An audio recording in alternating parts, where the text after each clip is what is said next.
दिल्ली के मुख्यमंत्री अरविंद केजरीवाल इस वक्त इंडिया अलायंस का हिस्सा है। आम आदमी पार्टी भी विपक्षी दल का समर्थन करते हुए भारतीय जनता पार्टी की जीत की गाड़ी को रोकना चाह रही है। यानी कि पीएम मोदी की जीत की हैट्रिक को रोकने के लिए इंडिया अलायंस में शामिल है अरविंद केजरीवाल, जिसमें कांग्रेस के भी तमाम दिग्गज नेता राहुल गांधी, खड़गे, सोनिया, जिनके खिलाफ खुलकर बयानबाजी करते थे। केजरीवाल एक समय पर शरद पवार के खिलाफ खुलकर बयानबाजी करते थे, आज उन सबके समर्थन में है। उनका कहना है कि संविधान बचाने के लिए, देश बचाने के लिए और भाजपा की सरकार हटाने के लिए ये कदम उठाया गया।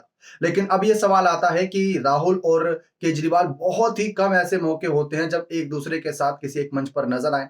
कभी आपने इनकी एक साथ फोटो भी जल्द नहीं देखी होगी, भले ही एक साथ एक छत के नीचे नजर आए थे इंडिया अलायंस की बैठक के दौरान। लेकिन अब सवाल ये सामने आता है कि भाई, आम आदमी पार्टी के दर्शक, जो उनके समर्थक हैं, वह ये जानते हैं कि अरविंद केजरीवाल भावी प्रधानमंत्री पद के दावेदार हैं। लेकिन आम आदमी पार्टी इंडिया अलायंस का हिस्सा है और ऐसे में वहां पर जिसके पास ज्यादा सीटें, उसको उतनी बड़ी जिम्मेदारी, यही बात उठाई जाएगी। कांग्रेस ऐसे में वहां पर सबसे बड़ी पार्टी नजर आ रही है सीटों के मामले में।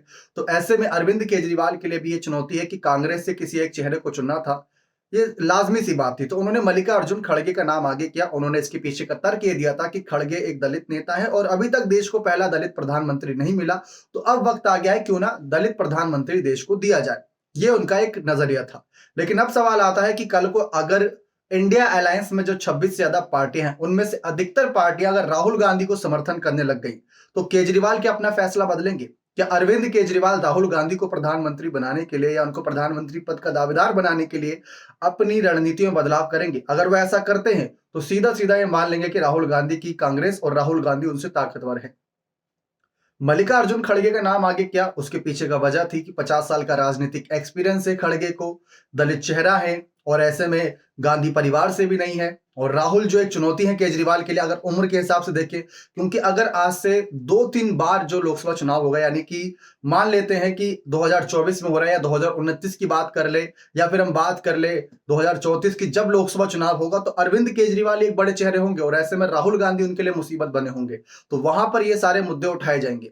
इसीलिए इस समय अरविंद केजरीवाल कह सकते हैं, छाछ भी फूक फूक कर पी रहे हैं कि नाम किसका ले। भाई, अरविंद केजरीवाल क्यों नहीं आ सकते? आपके मन में भी सवाल होगा। तो जैसा कि हमने आपको बताया, सीटों का बहुत बड़ा खेल है। सीट जिसके पास ज्यादा रहेंगी, वोट जिसके पास ज्यादा रहेगा, वही दल तो उस गठबंधन में बाजी मारेगा। अब प्रधानमंत्री बार बार मोदी ही क्यों बनते हैं? एनडीए में तो इतनी सारी पार्टियां हैं। तो गौर करिए कि लोकसभा चुनाव 2019 में अकेले बीजेपी ने 303 सीटें पाई थी, अकेले बीजेपी ने। और 2014 में अकेले बीजेपी ने 282।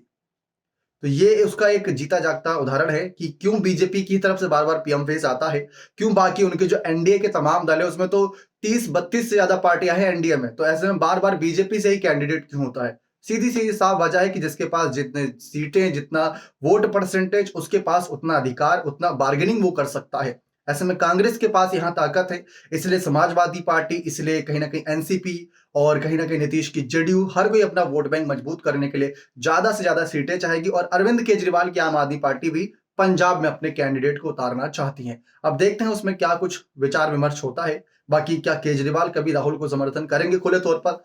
अगर इसका जवाब हाँ में मिलता है तो आने वाले वक्त की भविष्य की राजनीति और मजेदार होगी। बने रहे चैनल के साथ। बहुत बहुत धन्यवाद।